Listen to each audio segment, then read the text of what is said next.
Well, let's move on. I would now like to introduce Kevin Keystone, who is here tonight. He is currently the president of the Alma Mater Society of UBC, the UBC Student Society.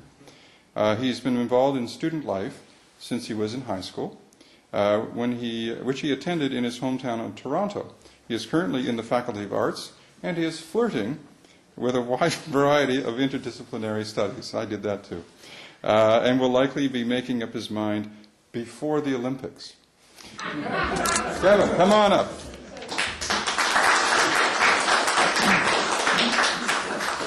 So I figured it would be a little prudent to talk about what the elimination of tuition just by itself would mean for post-secondary education in BC. And what we found is that the elimination of tuition by itself will actually result in British Columbia falling further behind in terms of university space and accessibility. And that's largely because tuition, for example, at UBC, accounts for 30% of the University of British Columbia's budget. So if you just cut tuition overnight, you're essentially slashing 30% of the university's budget. And what happens when you do that is that the benefits in such as a system will fall to those often more financially privileged youth who had the access to and the benefit of schooling that supports and enables them to score higher and take the increasingly limited post-secondary spaces in the province. So if you in fact cut tuition overnight and don't replace that funding from somewhere, you effectively reduce the number of spaces and leave that only to students who were fortunate enough to be in elite enough high school situations to access those seats. And that doesn't really strike me as a particularly good idea. And furthermore, as the University of Toronto Rotman School of Business Dean Roger Martin put it in May of 2004, the legacy of tuition suppression has left the province of BC with an undersized university system. Even allowing for its university college system, which graduates a portion of its students into the university system, for each student-age residence, BC provides only slightly more than half the available university spaces in Ontario, with its maligned high tuition, 23% above the Canadian average. Woe is you if you aren't in the elite top 16% of high school seniors in British Columbia. And if you're not, you're on the outside looking in, thanks to the former BC government policy of enhancing accessibility through low tuition. Nova Scotia has university spaces for 39% of its high school graduates, and it has some of the highest tuition in the country, I think. The reality is that accessibility in Denmark and Germany is the lowest in the industrialized world. In the European countries with free tuition, accessibility is 66% of Canada's. A low tuition policy restricts the supply of spaces, which severely restricts accessibility. And so what he's essentially saying is that low tuition restricts the number of seats and accessibility to post-secondary education. But that's because low tuition isn't supplemented, or tends to not be supplemented, by increases in government funding. So low tuition in and of itself doesn't work. What we in fact need is low tuition that's then coupled with increases in provincial government funding to be able to run our universities and our university colleges. That's sort of what happens if you eliminate tuition but you don't supplement it with funding. But here's really why I actually think that eliminating these financial barriers is, particularly now, something that's important to do and will become increasingly more important to do over the next about 10 to 20 years. So here are some statistics. About three-quarters of employment will require some form of post-secondary education by 2011. So in 5 years from now, three-quarters of employment will require people to have a university education. And yet only 40% currently possess a post-secondary education.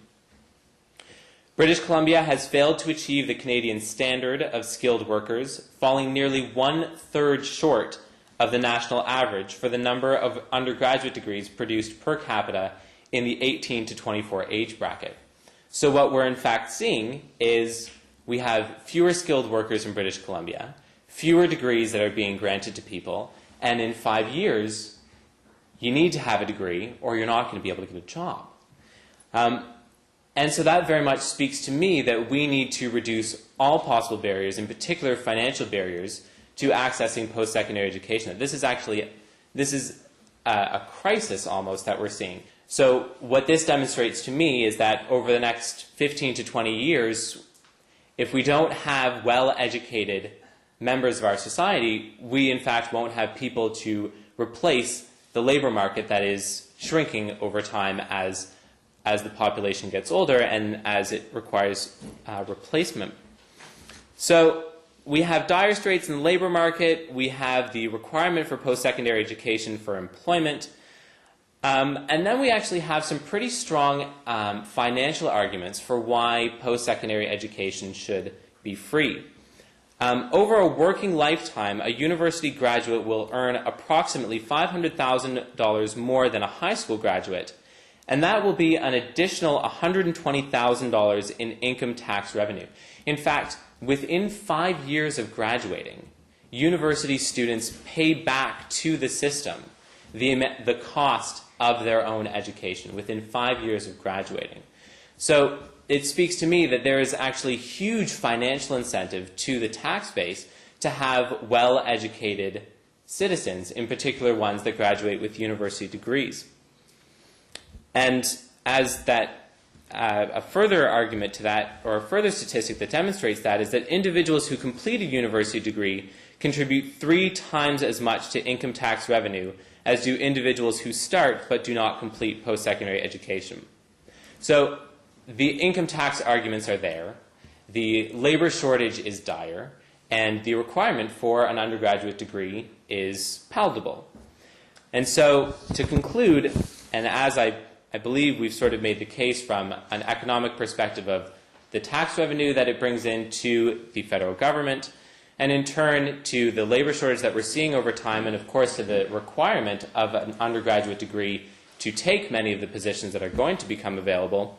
In the first part of the 20th century, it was widely argued in Canada that a high school education was vital to meet the needs of the labor market at the time and the changing needs of society. As a result, in the 1920s, secondary school education was made universal and free.